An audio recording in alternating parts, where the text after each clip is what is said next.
What's up, y'all? Robin Lundberg back with you here today, as usual. Gotta tell you, I'm still feeling the effects of WrestleMania. Still running ragged from the trip and getting back as late as we did and not having really slept enough and the cold from Saturday night. But here I am, opening up a cold one in order to do the show. I want to talk about the CM Punk AEW thing. But first, I put out a poll on the X machine about what you guys wanted to talk about. And the topic du jour to begin was about Kyrie Irving versus Jalen Brunson and who the better basketball player is. And you know what? I did not, and I still do not know where that conversation came from. Where did this start? If somebody could hit me up in the chat and let me know the origin of that, I would appreciate it, because I have no idea where the conversation began, why people were talking about this in the first place. And it is an interesting one because I don't think there's a definitive answer here, because I could make the case for either. And I'll say this. If I needed to win one game, I'm taking Kyrie Irving. If I needed to win one game, give me Kyrie Irving over Jalen Brunson. If I needed to have one player be the leader of my team and be available for one season, I'm taking Jalen Brunson, if that makes sense. So give me Kyrie Irving for one game and Jalen Brunson for one season. And, I say that because here's the thing with Kyrie. And I've criticized him in the past, just like everybody else has. And of course, we all know about some of the issues he's had in his career and availability and all these other aspects, that have come along with Kyrie. But when Kyrie is at his best, I mean, he sometimes seems like nobody's better than him. That there isn't a player in the world better than him. He's been on the floor alongside LeBron James and Steph Curry and held his own or better in those moments. So when you do that, there's a certain level of respect that you gain. There's a certain level of an imprint that gets permanently left from a moment like that, from performances like that. And when you watch Kyrie, you see that Kyrie Irving is as talented as anyone who's ever been, as skilled as anyone has ever been, with the handles, with the crafty finishes, with the shooting. And he can navigate tight spaces better than anyone I've ever seen before. I've never seen anybody in that in-between area as nice as Kyrie. Pull up, tough finishes. I mean, what did he hit? The lefty hook to win a game earlier this year. With that said, Kyrie Irving is and has failed as the guy, or even, when he's not the guy and needs to be the guy for a period of time. Now, the whole Nets thing was ugly in a few different ways. The Nets thing wasn't all Kyrie's fault at times because of the mandate. And when we look back on it, it's going to be complex and divisive and whatnot. But the Nets thing wasn't the only time that Kyrie has not been to that level and to that made of that cloth that you need to be made of in those spots. I mean, Boston, we saw it ended poorly in Boston as well.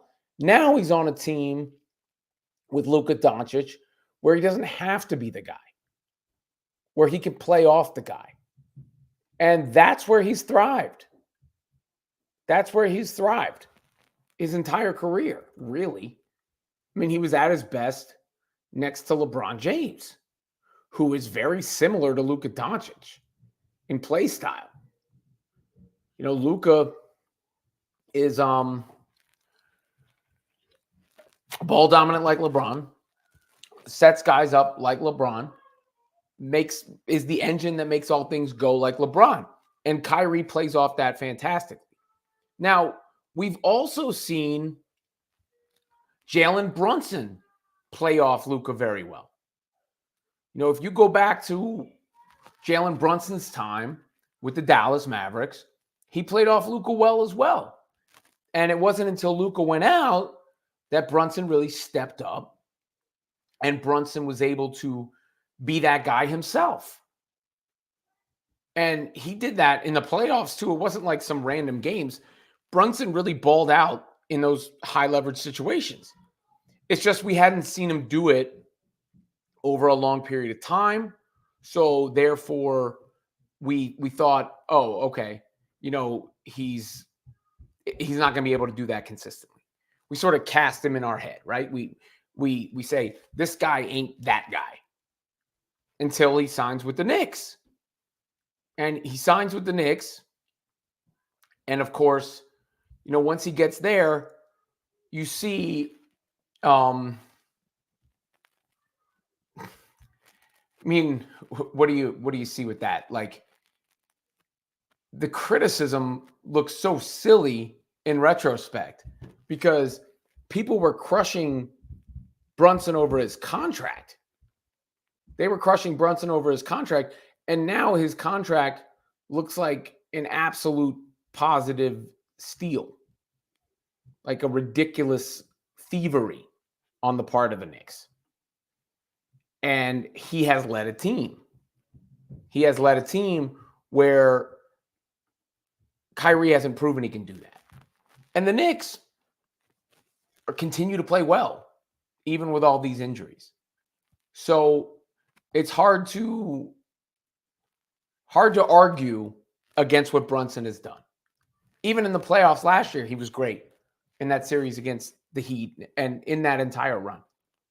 And now he's the focal point of the team. And Brunson has this ability to get to his spots and get shots off in tough spots and make things happen in tight spaces, just like Kyrie. But the thing about Kyrie is I've never watched Jalen Brunson play basketball and thought to myself, is this the best guy I've ever seen? And I have with Kyrie Irving. I've watched Kyrie Irving play basketball and thought to myself, is this the best guy I've ever seen? So with that in mind, I would take Kyrie Irving for one game and Jalen Brunson over the course of an entire season, for one season, if that makes sense. What do you guys think? Kevin Zwicker says, at their peak powers, I'd go Kyrie, but I prefer Brunson since he's always constantly a dog. Yeah, Kyrie can be a dog or he can be a dog and pony show where you just don't know if he's going to show. A no-show. Kyrie is clutch, though. Can't argue that. He hit basically the biggest shot in NBA history. So I'm not going to sit here and say that Kyrie isn't capable or he can't be that guy. He's not capable of being that guy. He just hasn't always been there to be that guy. Meanwhile, Jalen Brunson has proven himself in the biggest market with guys falling left and right. I'm pretty sure he's balling out right now. The Knicks are up 36-27 on the Bulls. Brunson's got 15 points. Started the second quarter. Really carrying that team because Randall's been out. Anunoby's been in and out. So, to me, it's hard to argue against what Jalen Brunson has done. Patrick De La Pena, couldn't agree more. At the peak of his powers in one game, Kyrie has a talent level many can't reach. Yeah, honestly, Kyrie's been on the floor with LeBron and Steph, and you think, oh, this guy's the best guy. And I think LeBron's the best player of all time. And I think Steph's the top 3 player of all time in my mind. Like, you're not talking normal players. You're not talking regulars. You're talking like the pantheon of the greats, the best that have ever done it. And Kyrie has stood tall across from them and made it so if he and Steph were going head to head in a playoff series, you'd wonder who you're picking between the two guys. Make sure you like, subscribe to the channel. Get the comments in. I'll respond to some of the comments, or almost all the comments after the fact as well. Apologize for the late start tonight. I was out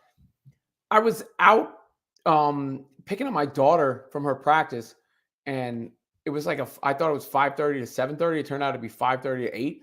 I should have came back and done the show and then come back to pick her up, because I showed up at 7:30 and they're like, oh no, it's going till 8. So I'm like waiting in the car for forever, essentially, before grabbing her and then getting here.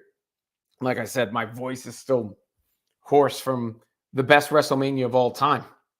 You know, that's what I told my son yesterday when I saw him.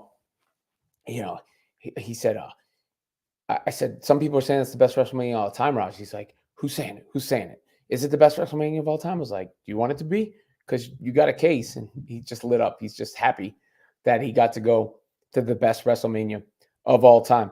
Not like huge news day today, obviously, because I'm starting with this like random conversation that was generated online. I don't even know where it started, but I did find it to be an interesting question. And I do say, in my opinion,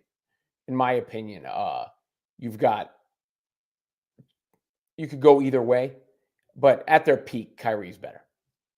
Kyrie's better than Brunson. You can just see it with your eyes. But Kyrie has peaks and valleys, and Brunson is very steady. So for that reason, I could make the case for Jalen Brunson. All right, on the wrestling note, this is interesting. AEW is going to show this footage of the backstage incident, I'm assuming, the CM Punk incident at All In. And you forget how big a moment that was for that company, right? Like, it's still the crowning moment of AEW to have sold that many tickets to that stadium overseas. Now, part of it is those crowds over there don't get to see shows like that consistently. And that factors in as far as how many tickets are sold in the fervent demand, essentially supply and demand. But it is pretty incredible that they were able to do that as a fairly young company. But that event was, of course, marred by what happened with CM Punk and Jack Perry backstage and all that stuff. And it still clearly has left a mark, because when Punk did that interview with Ariel Helwani, was that last week? Early last week, maybe Monday? And people had this reaction to it. I mean, I reacted to it too. I think we talked about it on this show, but I didn't have some sort of grand takeaway. We had already known at that point in time what had sort of happened and gone down. It didn't feel like new news. It just felt like Punk actually addressing it out loud. And he's not going to bite his tongue. That's not the way the guy's built. That's not who the guy is or what he's about, or, he doesn't really have a filter. That's part of the reason people love him and people rock with him the way that they do. So Punk coming out and saying what he did, I didn't think it was that surprising. And honestly, I think that would have been here today, gone tomorrow. Other because it wasn't. I mean, he said it's not a real company, and I guess that stung. But that's what people online say all the time. I think the aftermath of that and how much AEW has reacted to it has given it a new life. It's given it a new life where you you see how much it has driven them and how much it has affected them. Because Edge, Edge coming out and doing that promo he did, I thought that was a little strange. I did.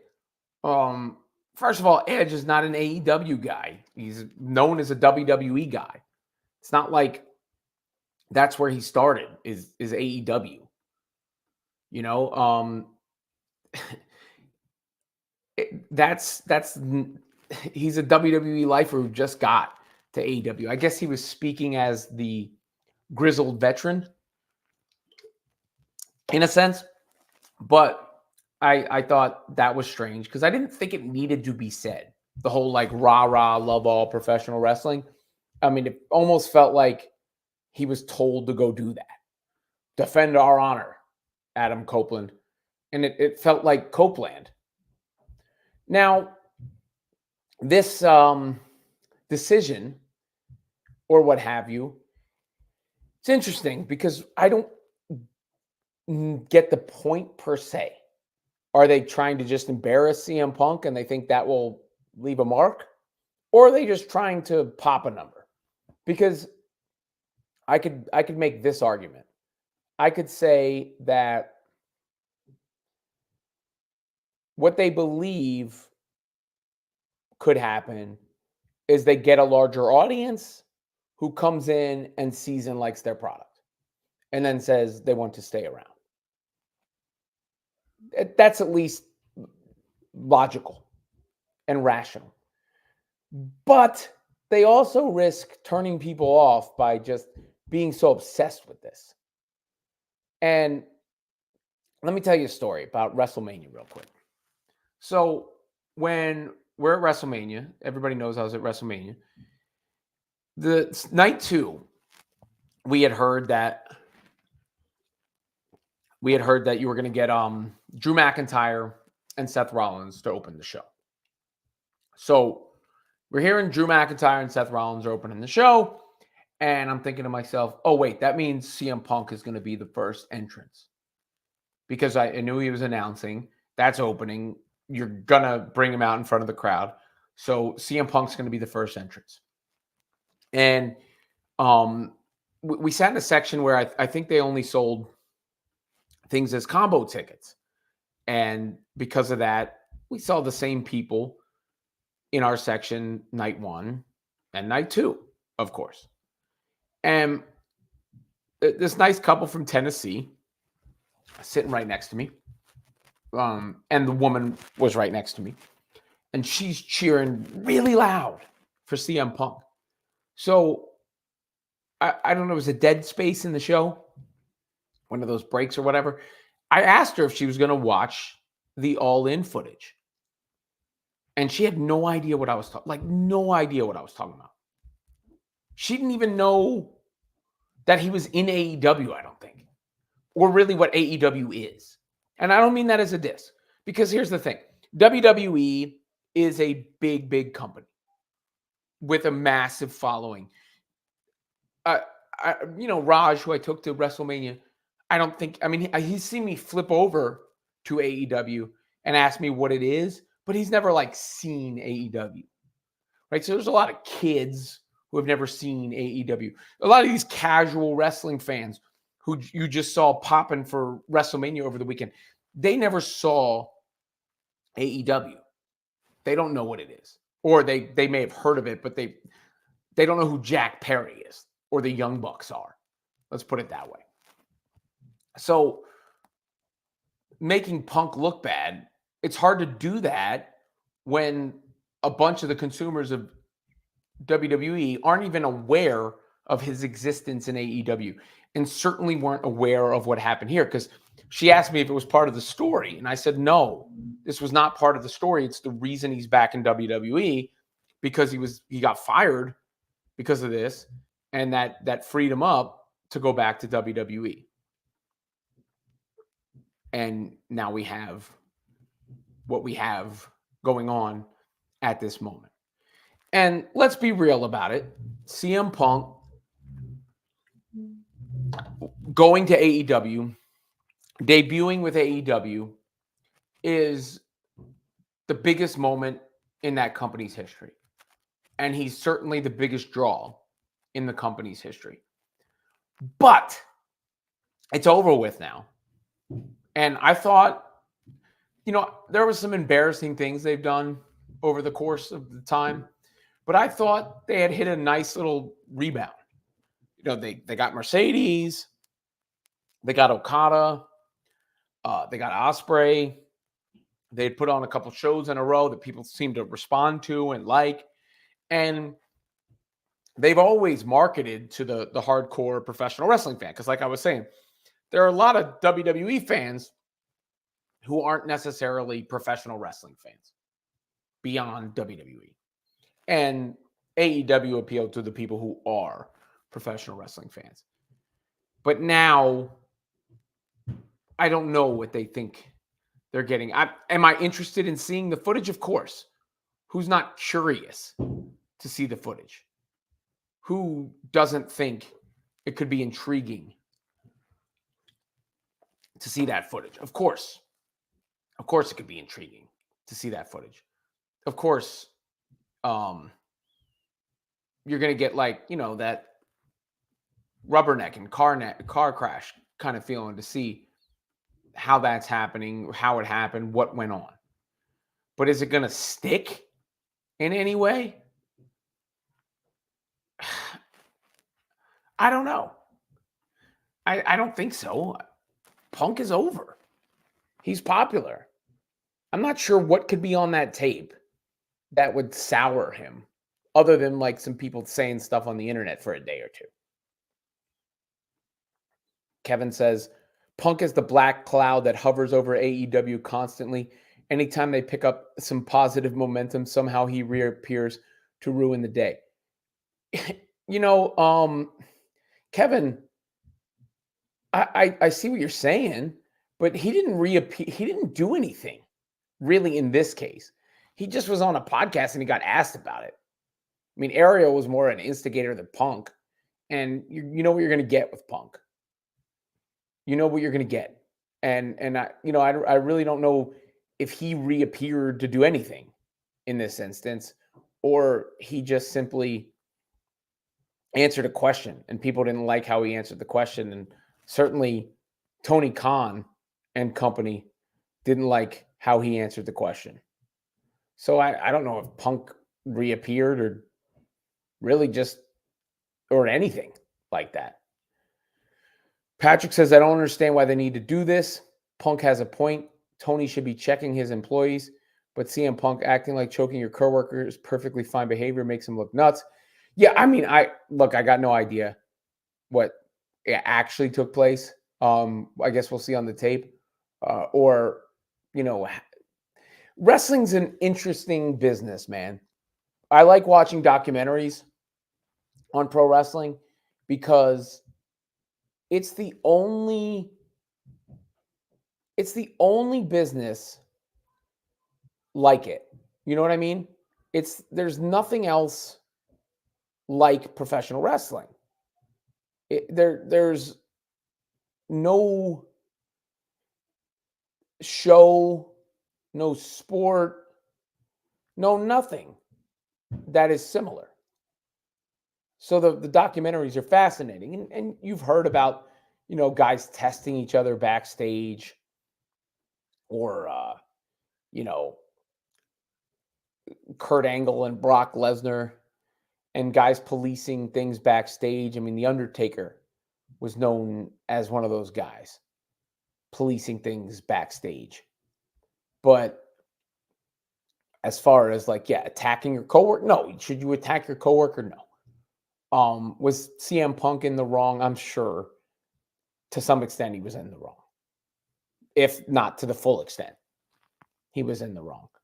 But I simply don't know what is gained out of it at this point.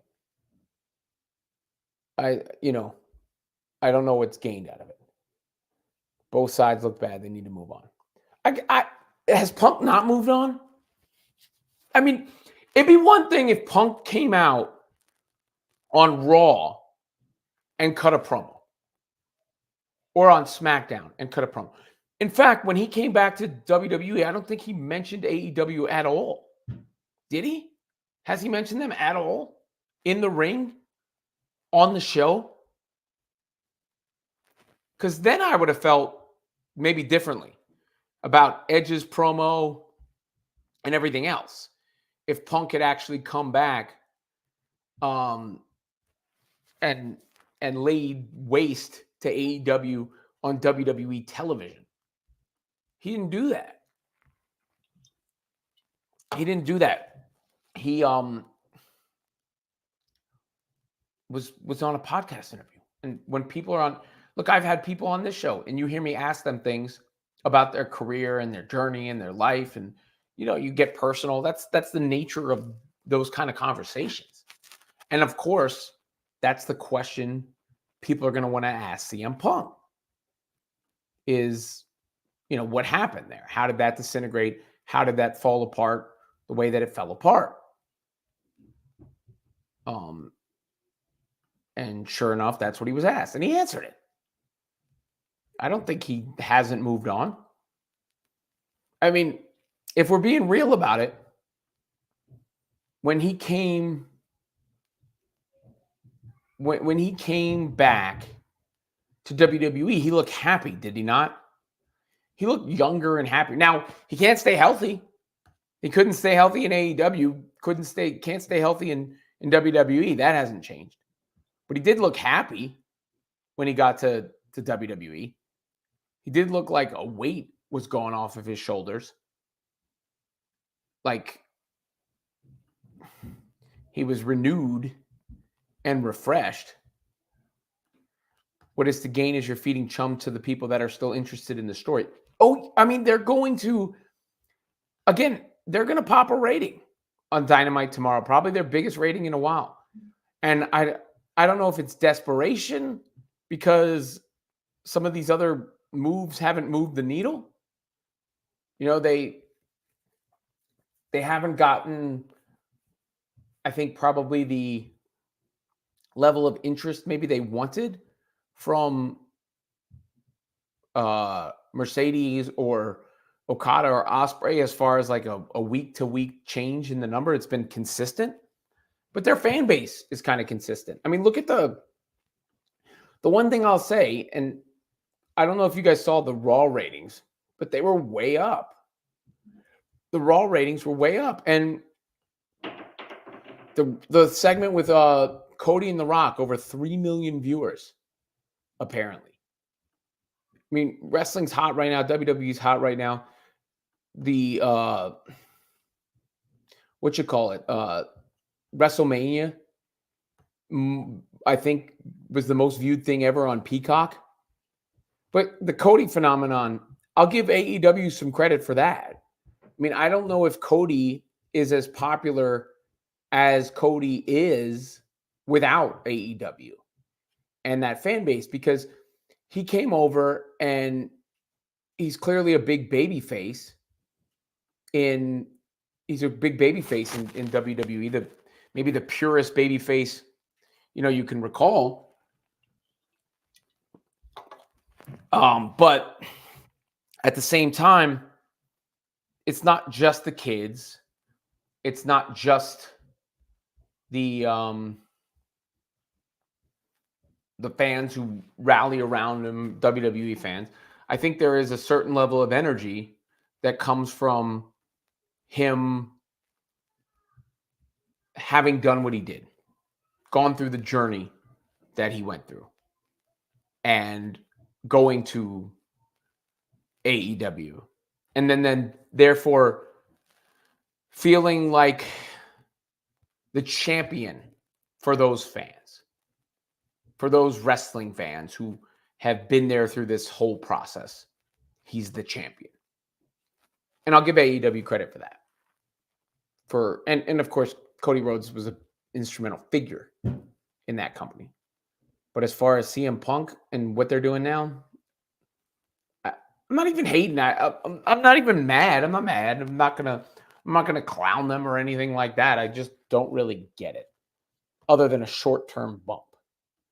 I don't see how that helps them in the long run. I want to see it. Don't get me wrong. I do indeed want to see it. See how it looks. And who doesn't want to see stuff like that? I mean, have we ever seen anything like that? I don't know. Make sure you like, subscribe, comment. I know I didn't give anybody advance notice on when this show was starting. And I know I started later than normal. So I probably knocked some people off the schedule, some of the regular listeners off kilter. And no lead time. I think I just like created the stream and went live today. But like I said, my schedule got messed up. And then I wanted to make sure I got a show in, despite the fact that you can see it, I think, and you can hear it. I'm about to pass out. Tony Khan should drop a CM Punk diss and apologize 2 days later at Dreamville Fest. That's the move these days. That's a transition for me. I appreciate that. That's a transition. Patrick is a new big-time listener. I'm feeling you, Patrick. Thank you for being in here and being in here consistently. That's what makes this show and inspires me is the guys that are in here. I mean, I love when we get new listeners, of course, and it's just like comparing AEW to WWE. It's never going to blow up if it's only the hardcores.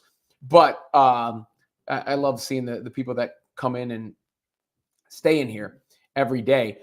And segueing over to the J. Cole aspect of things, it's such a strange. I know I touched on this yesterday, but it's such a hard subject to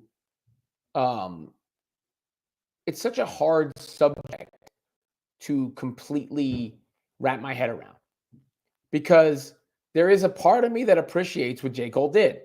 It's like, I made a mistake. I'm manning up. I'm owning my mistake. I'm apologizing. I'm not going to double down. I'm not going to let it spiral out of control. I'm not going to let it get worse. I'm not going to do any of those things. I'm just going to move on. I'm going to be a man about it, and I'm going to move on. But it's rap. And you threw the bars down, and now you're going to back down? It comes across weak in that sense. From a rap standpoint, it's weak. From a reality standpoint, it's not necessarily weak. But when your whole thing, and Cole's whole thing a lot of times, is how he's nice, and you don't want to mess with him, and you don't want to stand across from him, and you don't want to battle him, and you don't want to get that smoke from him. And then all of a sudden he's like, never mind. It hurts. It does hurt. It's an L. And the other thing it does is boost Kendrick up even higher. Because now Kendrick looks like the big bad wolf. Kendrick looks like the final boss. Kendrick looks like the guy nobody wants any part of, who's not afraid to come for heads. I mean, look at Control. He came out and named names on Control. And now he came out and went for Drake's head and threw a body shot at Cole. Cole responded and then went back down. And where's Drake? Nowhere to be found. I mean, Kevin, I know you're a Drake guy. He says, as an AEW guy, it feels like putting a cherry on top of the crap Sunday that was the Punk AEW run. Oh, okay. Yeah. Well, I mean, still the biggest moment in that company's history is when Punk showed up. Let's be real about that too. But the Drake thing is like, is Drake going to respond? Because this, like that record, is still number one. Like that is still number one. Like that is still charting, still knocking, still having an impact. And we haven't heard from Drizzy at all. at all. And he's the one that really got called to task. It wasn't nobody else. I mean, Cole only caught shrapnel, by association. Cole only was brought in because he's next to Drake, right? There's no other reason. There's no other reason for Cole to even be involved. It's just because he was on the first-person shooter joint and said, is it K-Dot, is it Aubrey, or me? It's clearly not him anymore. Also, the Might Delete Later project is fine, but it's not good enough. Like, Fever is good. I like that song a lot. It's a little different. But it's not good enough. Patrick says, I heard Thursday or Friday we get Drake going at everyone. I think I saw a billboard or something, but I also saw it was the same thing that, or like a whiteboard with a message on it. It's the same thing that he had on before the end of his run too, or the end of it, or before the start of his tour too. So I don't know if he's actually going to respond. Drake will respond, just not going to let Kendrick or public pressure dictate when. Well, I mean, he's got to respond. I just don't know what he says. What does he say? That's the thing. That's the thing about Kendrick. What do you say? What are you going to diss him about?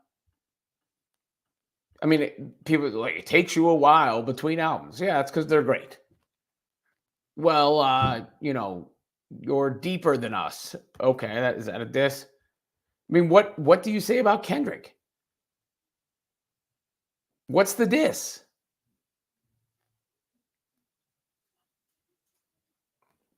I'm not sure. He's not easy to diss. He's not easy to go after. He's not easy to get.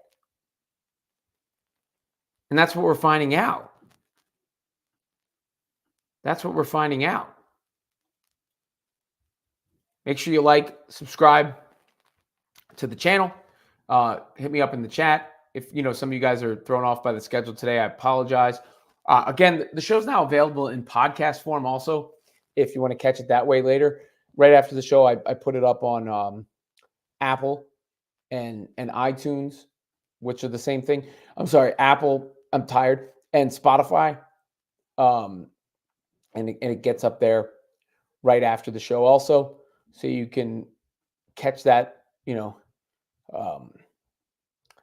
catch it that way. If you're not able to catch it live today, because I started late and didn't tell anybody when I was going and just showed up here on a slow day when not much is going on after WrestleMania. Yeah, I need some melatonin gummies. Cody Rhodes, I just saw, to go to sleep right after this is done. I mean, not like right now. Cody Rhodes is going to be on SmackDown, I just saw. And I should have, for the wrestling fans on this show, and I know there are plenty, I should have an announcement later this week related to some programming around SmackDown. Not on this channel, but on another channel. And I don't want to say it until it's all that clear. The other party has announced it, but I should have some SmackDown related content for you on a week by week basis that I think you'll want to check out, and I'm going to be pretty excited about. I think because of I think it's a good association for me, a good pairing for me, and a good way for me to continue to carve my lane in the wrestling space. So look out for that later this week. And let me just tell you now to be ready to hear me on Friday nights reacting to SmackDown. But Cody Rhodes is going to be on SmackDown this Friday. Give me some comments, whatever else you got going on. Last thing I had on the rundown quickly was the number. I mean, I've talked about this on the show before, and it's interesting to see it now actually like completely backed up by the numbers, where I'd said, the women's basketball had more stars and blah, blah, blah, blah, blah, and all those things. Well, that was now backed up by the data. It wasn't just me saying that and a feeling that I had. Look at that. A significantly higher number for the women's college basketball championship than the men's college basketball championship, which I never would have thought would be something I would see in my lifetime, to be honest with you. I'm not sure that is something I ever would have seen at any point. And yet there it is. You see it for yourself. There it is. So congratulations to the ladies. I know some people think, it's just Caitlin Clark, but a rising tide lifts all boats. And I'm not sure it's going to be here today, gone tomorrow. Caitlin Clark goes to the WNBA. There's already some of the opponents of her expected team, the Fever, who are now taking out bigger venues based on the demand, to see her and what people think they're going to get from her. But yeah, I don't think it's just her. Paige Beckers has now gotten a lot of attention. Obviously, Jalen Brunson on the mind.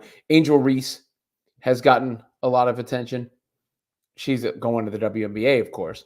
But Juju Watkins and some of these other players. Dawn Staley is now a well-known name. Kim Mulkey is now a well-known name. I don't think they'll reach the numbers that they reached with Caitlin Clark. But I also don't think it's going to fall off a map or a cliff. Can you fall off a map? I don't think you can. Well, I mean, figuratively, you can fall off the map, right? That is a saying, isn't it? Fall off the map. But literally, I don't know if you could fall off a map.